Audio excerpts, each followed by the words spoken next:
নমস্কার বন্ধুরা, সবাই কেমন আছেন? আশা করি ভালো আছেন। আমি আপনাদের কাছে দুর্দান্ত একটা রেসিপি নিয়ে এসেছি, ডিমের ঝাল। তো ডিমের ঝাল বানানোর জন্য আমার এখানে লাগছে পেঁয়াজ কুচি, টমেটো কুচি, আদা আর রসুন খুব ভালো করে গ্রেট করে নিয়েছি গ্রেট জার দিয়ে, আর নিয়েছি ধনেপাতা কুচি।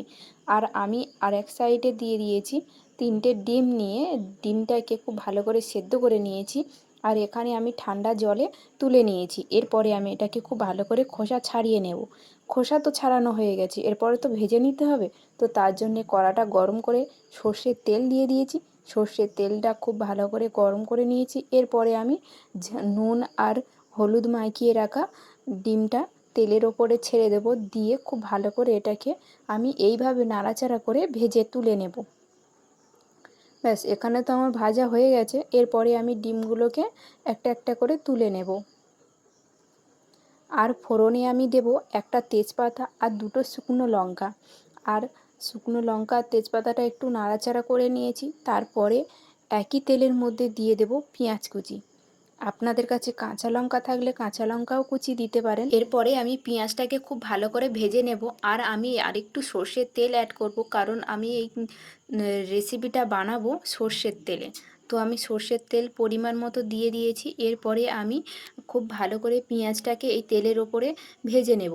আর এখানে দিয়ে দেব আমি টমেটো পিস পিস করে কেটে রেখেছিলাম, সেই টমেটোটা দিয়ে দেব। আর পরিমাণ মতো একটু লবণ দেব, দিয়ে খুব ভালো করে টমেটোটা আর পেঁয়াজটা তেলের ওপরে ভেজে নেব।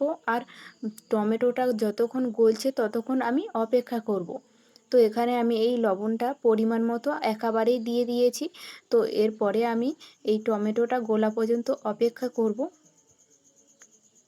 ব্যাস, এখানে তো টমেটোটা গলে গেছে। এরপরে আমি আদা আর রসুনটা গ্রেট করে রেখেছিলাম, সেটা দিয়ে এরপরে আমি এটাকে খুব ভালো করে ভেজে নেব। যতক্ষণ আদা আর রসুনের কাঁচা গন্ধটা চলে যাচ্ছে ততক্ষণ এইভাবে নাড়াচাড়া করে কষিয়ে আমাকে রান্না করে নিতে হবে। তো এখানে তো আমার ভাজা ঠিকঠাক কমপ্লিট হয়েই গেছে। দেখো কিভাবে আমি ভেজে নিয়েছি। এরপরে আমি এর মধ্যে দিয়ে দেব পরিমাণ মতো হলুদ গুঁড়ো, আর দেব লঙ্কার গুঁড়ো। লঙ্কার গুঁড়ো যেহেতু ডিমের ঝাল বানাচ্ছি, একটু ঝাল ঝাল হলে খুবই ভালো লাগবে। তো আমি লঙ্কার গুঁড়োটা পরিমাণের থেকে একটু বেশি দিয়েছি।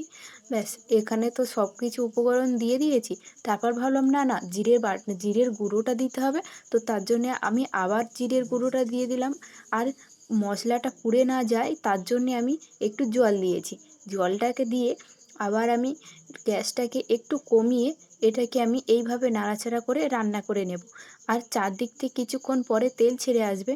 দেখো বন্ধুরা, আমার কিন্তু মশলাটা ঠিকঠাক রেডি হয়ে গেছে। এখানে মশলাটা চারদিক থেকে তেলও ছেড়ে এসছে। এরপরে আমি যে ডিমটা ভেজে রেখেছিলাম সেই ডিম 3টে দিয়ে দেব। দিয়ে আবার এটাকে আমি কিছুক্ষণ নাড়াচাড়া করে। এই রেসিপিটা আমি আগেও একবার বানিয়েছি, আর বাড়িতে সবাই খুবই ভালো বলেছে। তাই ভাবলাম আমি আরও একবার বানাবো, আর বন্ধুদের সঙ্গে সেই ভিডিওটাকে আমি শেয়ার করব। তাই আমি আবার এই বানাচ্ছি আর আপনাদের সঙ্গে শেয়ার করছি। ভিডিওটা কেমন হয়েছে কিন্তু কমেন্ট করে জানাতে ভুলবেন না। ঝটপট কমেন্ট করে জানিয়ে দিবে। আর আমার চ্যানেলে যদি নতুন হয়ে থাকে ঝটপট সাবস্ক্রাইবটা করে দেবেন। ব্যাস, এখানে তো আমার ঠিকঠাকভাবে কষিয়ে রান্না করে নেওয়া হয়ে গেছে। আর পরিমাণ মতো জল দিয়ে খুব ভালো করে এটাকে ফুটিয়ে আমি রান্না করে নেব। আর এখানে আমার প্রায় রান্নাটা হয়ে এসেছে। এরপরে আমি এখানে দিয়ে দেব ধনেপাতা কুচি। এই পাতাগুলো সব দিকটা দিয়ে আবার একটুখানি নাড়াচাড়া করে নেব। আর এই রেসিপিটা কি দারুণ একটা কালার এসছে, আর এখন দেখে মনে হচ্ছে যে একটু পেলে আরও একটু খাই।